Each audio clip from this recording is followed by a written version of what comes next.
Estamos hablando de la calidad de la educación en nuestro país. Y el día de hoy nos acompaña una organización de la sociedad civil que ha venido trabajando en los últimos años en instrumentar propuestas y trabajar con legisladores para que sea realidad una educación de calidad. Nos acompaña Suma por la Educación y nos acompaña una persona que le ha dedicado gran parte de su vida a instrumentar propuestas desde la sociedad civil, pero también en diferentes instancias legislativas para hacer realidad una educación de calidad. Teresa Ortuño, de Suma por la Educación, muchas gracias por acompañarnos. Tulio, muchas gracias por la invitación y muchas gracias al canal por la oportunidad de platicar sobre estos temas tan apasionantes. Tere, para comenzar, ¿qué es para ti ser una buena ciudadana? Ser un buen ciudadano, una buena ciudadana es tener la capacidad de dar más de lo que nos dio la familia, la sociedad y la comunidad. Dejar el mundo un poquito mejor que cuando nos vayamos, que como lo encontramos. Y eso implica un compromiso y ¿por qué no decirlo? Un disfrutar de la vida en este proceso de sentir como propios los problemas de todos y sentir que somos también parte de la solución y no estar esperando a ver quién viene, a ver quién lo arregla, a ver si el siguiente gobierno, a ver cuál candidato, a ver si este lo resuelve porque el otro no pudo, sino realmente sentir que es nuestra decisión. Creo que en la medida en que sintamos que es nuestra responsabilidad y no de otros, vamos a tener no nada más mejor calidad educativa, sino un mejor México y un mejor mundo. Tere, para entrar en el tema del día de hoy, mucho se ha hablado de la calidad de la educación, pero pareciera que no tenemos un concepto muy claro de qué es calidad para la educación. Y siempre un poco lo que decimos es, si no tenemos el concepto claro, pues agarramos diferentes rumbos. Claro. ¿Qué es para ti y para Suma por la Educación la calidad educativa de nuestro país? La calidad de la educación es un conjunto de condiciones, algunas materiales como la infraestructura, el edificio, las instalaciones, pero la mayor parte de ellas son inmateriales, como la búsqueda de los contenidos educativos, de que tengamos los mejores maestros posibles frente a grupo, de que sea un estímulo a la innovación, el que tengamos una educación pertinente, es decir, eso es diferente en cada época, no es lo mismo lo que se estudiaba el siglo pasado que lo que se tiene que estudiar hoy, y entre esta pertinencia, entre esta adecuación de los contenidos y esta libertad del maestro para ejercer su vocación y su profesión, pues encontramos, como dicen los gringos, unos gaps o brechas muy grandes entre la zona rural y la zona urbana, entre ciertas zonas urbanas, entre el norte, el centro y el sur. Y esto se debe pues a que nos ha faltado, más que a los gobiernos, que ahorita los mencionamos porque también principalmente a ellos, pero también a la sociedad, a los padres de familia, a la academia, a los empresarios, a los medios de comunicación, un compromiso mayor por realizar las tareas que nos tocan en pro de la calidad de la educación. Y además déjame que te diga, tenemos 3 definiciones de calidad educativa en 3 diferentes leyes. Y si no tenemos una estrella polar hacia dónde dirigirnos, pues cada quien ahora sí que agarra monte, ¿no? Tere, uno de los temas, tú acabas de relatar cuáles son todos los actores que participan en el proceso educativo, que son muchísimos. Yo creo que esa es parte de la complejidad de hacerlo mucho más eficiente. Juntos por la Educación fue una plataforma de organizaciones de la sociedad civil que hace 2 años se agrupó para poder hacer realidad junto con los legisladores la reforma educativa. Platícanos desde tu punto de vista, ¿cuáles son las ventajas que han venido desarrollándose con su instrumentación, pero cuáles son las desventajas de cosas que aún no se han instrumentado y que muchas veces lo que estamos observando es que no hay la intención y la voluntad de instrumentarse? Así es, yo asumo que el público que ve tu programa de televisión es un público preocupado, inquieto y que ya tiene un perfil de interesado en el tema.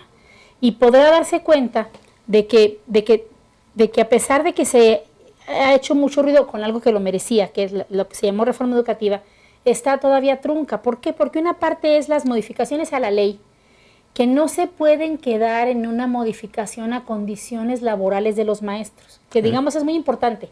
Es muy importante que la ley dijera que se entra por concurso y solo por concurso, que se pueden promover dentro del sistema los maestros que son la mayoría, que tienen una vocación y una alegría y un sentido de compromiso, pero que las malas prácticas no se van a estimular. Esa parte, digamos que ya quedó, pero eso no es la reforma educativa. Es una reforma a la ley de educación en la parte, digamos, laboral y que toca algunos pocos otros aspectos importantes, pero falta la parte más importante que es la política pública, es decir, la decisión del gobierno, que no necesita ya, que no, sí necesita, pero que no requiere así vitalmente de cambios legislativos, sino de voluntad política. Te lo voy a poner así en un ejemplo muy coloquial.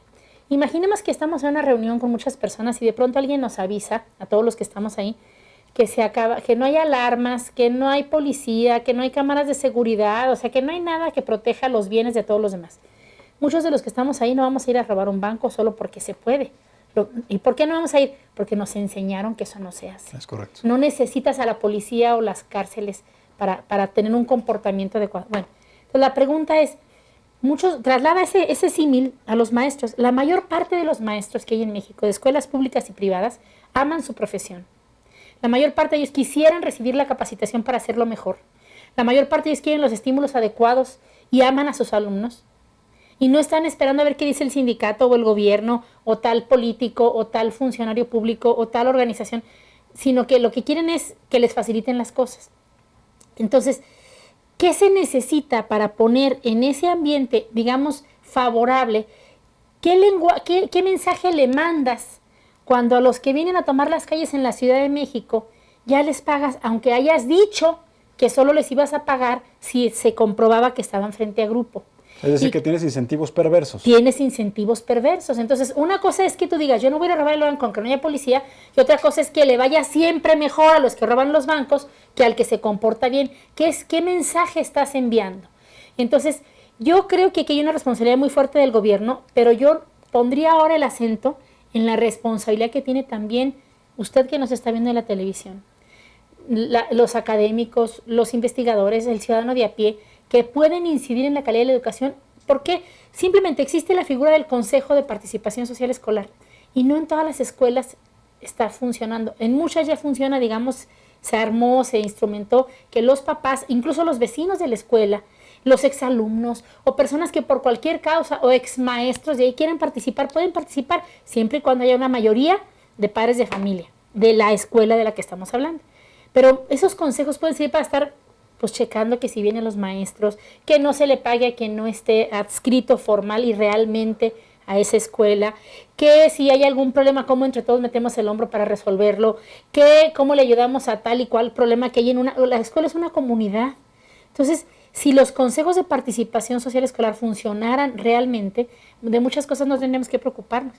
También por ahí hay quien dijo alguna vez, y quizás no le falta razón, que no debería haber escuelas, que los funcionarios públicos intentaran llevar a sus hijos a las escuelas públicas para que se preocuparan de la calidad de esas escuelas. Y quizás otro gallo nos cantaba. Pero incluso, aunque así no fuera, con que más padres participaran activamente, ya no digas todos, una tercera parte, dos terceras partes, la mitad de los papás que participaran activamente, con eso podrías hacer mucho.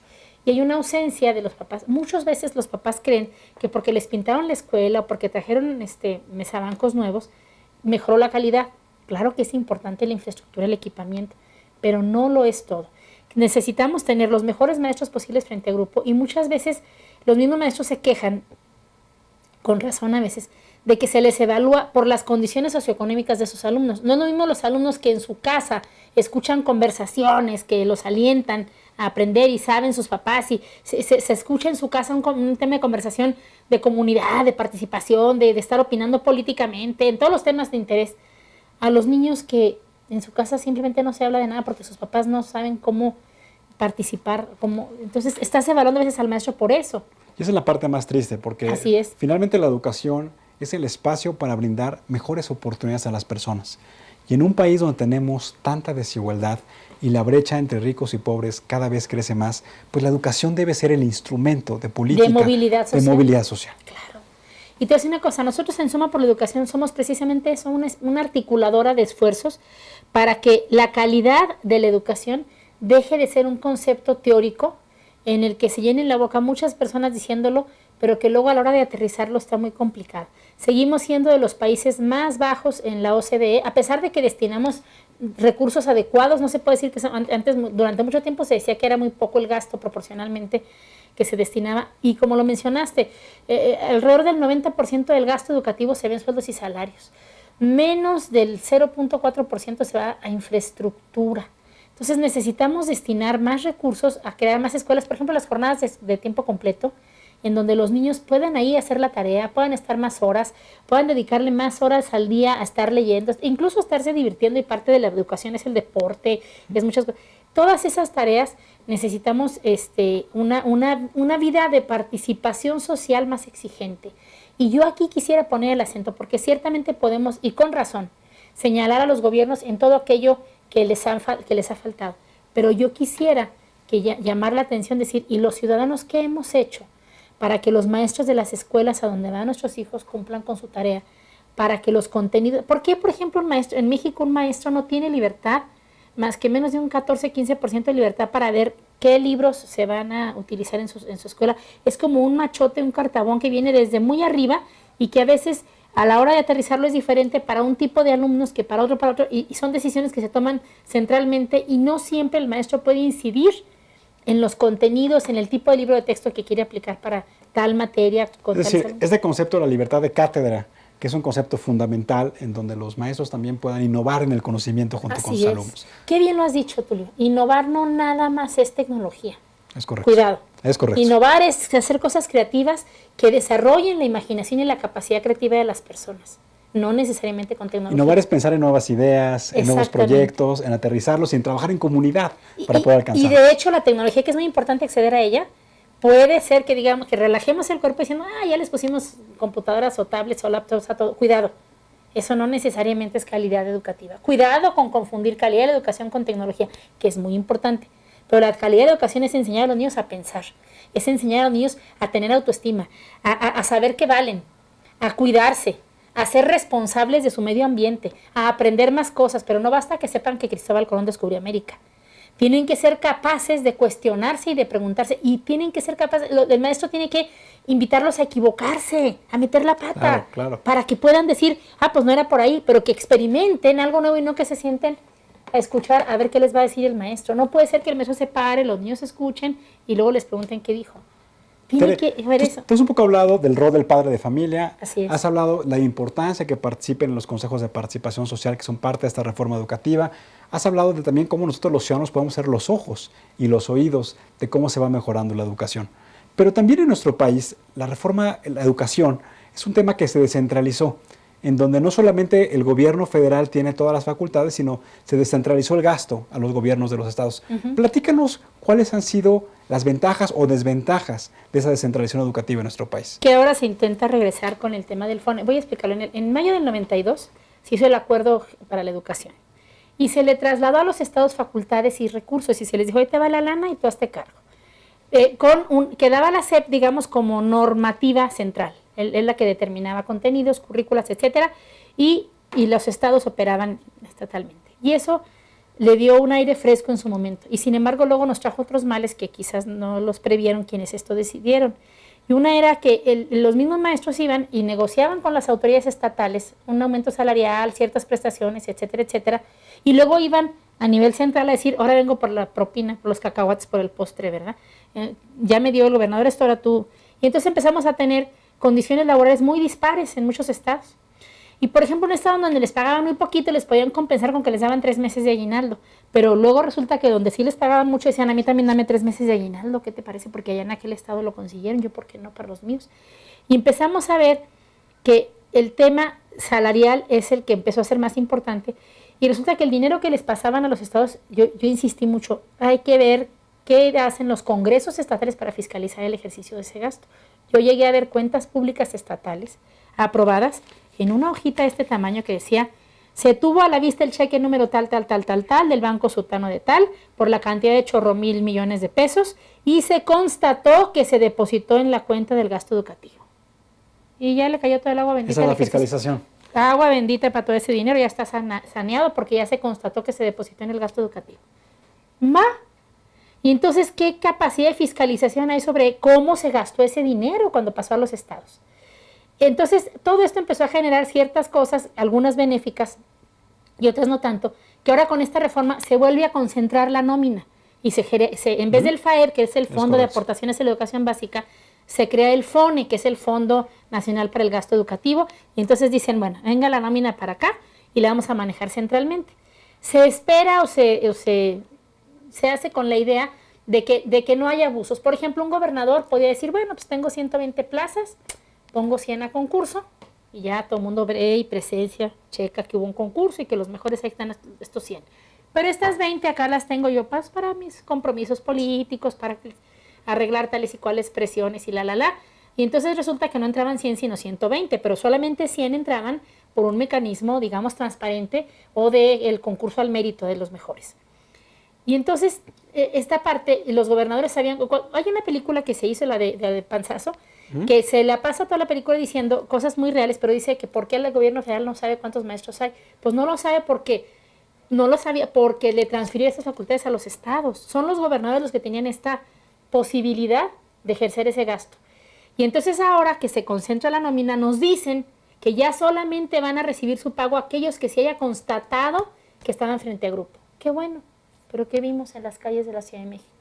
¿De qué nos enteramos? Que los que dijeron, pues yo no me dejo censar y encima me vas a pagar. Y además, ¿qué crees? Tengo 800,000 maestros más, que no, bueno, 7, 10,000. Por decir algo. Por decir una cantidad, a los que también les vas a pagar porque si no, pues vengo y te tomo la Ciudad de México. ¿Cuánto cuesta traer esos maestros aquí? ¿Quién les paga? ¿Cómo es que tienen tiendas de campaña nuevas? Pero sobre todo, ¿cuál es el mensaje que le manda la autoridad que tenía todo en sus manos, hasta el aval de la sociedad, de la comunidad, de los medios, de todo el mundo para decir, ahorita es cuando, ¿verdad? Has cumplido tu... ¿Cómo no iban a saber desde que habilitaron lo del censo que iba a haber estas protestas? ¿Qué plan tenían alternativo para que esto no los fuera a doblegar? ¿Por qué la educación se define en la Secretaría de Gobernación y no en la Secretaría de Educación Pública? ¿Por qué estamos presenciando un tema que si bien en una parte va caminando bien, porque también hay que decirlo, la mayor parte, digo, de los maestros son como esos que no saldríamos a robar aunque no nos estén vigilando. La mayor parte de los maestros quieren a sus alumnos y quieren mejorar, pero no se les está enviando un buen mensaje cuando estás premiando a quien viene y deja a sus alumnos y se supone que la ley dice que con 3 días que falten ya los tienes que dar de baja, sin justificación. Un poco lo que también hemos observado es que estas marchas de maestros, este ausentismo que muchas tienen los profesores, ha hecho que la gente que menos oportunidades tiene haga un esfuerzo familiar para parte de su gasto destinarlo a escuelas privadas. Y no necesariamente una escuela privada significa calidad de la educación. No necesariamente. ¿Qué estamos haciendo en México para poder darle también calidad en las escuelas privadas? No solamente son escuelas públicas. Déjame destacar que las escuelas públicas no hay que ubicarlas como escuelas de mala calidad. En muchos estados de la República donde hay también gobiernos locales que se han esmerado por apostarle a su educación pública, déjame hacer, antes de contestar tu pregunta, sí hay escuelas públicas que tienen muy buen nivel y de hecho en muchos casos mejor que algunas escuelas privadas. Y son las que salen mejor evaluadas, ¿no? En muchos casos así es. Y entonces, o sea, no hay que poner el estereotipo de que pública es mala calidad y privada es buena calidad. Hay cruzados, hay públicas y privadas de muy buena calidad, públicas y privadas de muy mala calidad. Entonces, ¿qué es lo que hace que una escuela realmente tenga calidad, sea pública o sea privada? Creo que el liderazgo del director es básico. De hecho, hay muchas organizaciones de la sociedad y con las cuales nos articulamos que hacen su tarea en escuelas públicas, pero el único requisito que ponen es que el director quiera. Porque si el director dice, no, yo traigo muchas bromas, entonces no se va a poder, porque si el director no ejerce su liderazgo, el niño no ve al director, ve al maestro en su grupo. Pero un buen director puede potenciar la calidad de la escuela en la que está él siendo director. Se nota un cambio, como un director de orquesta. Es instantáneo, los músicos sienten la diferencia del que lleva la batuta y por eso se dice lleva la batuta. Entonces, ¿qué necesitamos hacer? Realmente creo que antes de culpar a los gobiernos, que tienen su tarea y que no le voy a quitar ni 3 rayitas a nadie de la responsabilidad que les toca, pero es muy cómodo para los gobiernos hacerle caso al que les gritonea en la calle y no al ciudadano que esté en su casa opinando o molesto porque esto pasa. Entonces, ¿qué tenemos que hacer con las escuelas privadas y con las escuelas públicas? Participación de los papás. En la medida en que los papás están al pendiente, oiga maestra, me enteré que el martes no vino el maestro de inglés, o que ya sé que les van a dar tal día libre, ¿por qué? Pues ese día no hay ni por qué, ni junta, ni no sé qué. Preguntar, participar, ¿en qué podemos apoyar? ¿Qué pasa si una maestra tiene un bebé y todavía no encuentran el reemplazo? ¿Cómo hacerle para que a lo mejor otra mamá pueda? Hay mucha participación social que es creativa para suplir y mantener un nivel educativo adecuado. Entonces, pero para eso los papás tienen que tener el estímulo de que no están cubriendo a un irresponsable, sino que hubo un problema y los papás participan para meter el hombro a solucionar ese problema, no de que luego el maestro no quiera venir, no quiera hacer su trabajo y los papás lo sustituyan permanentemente.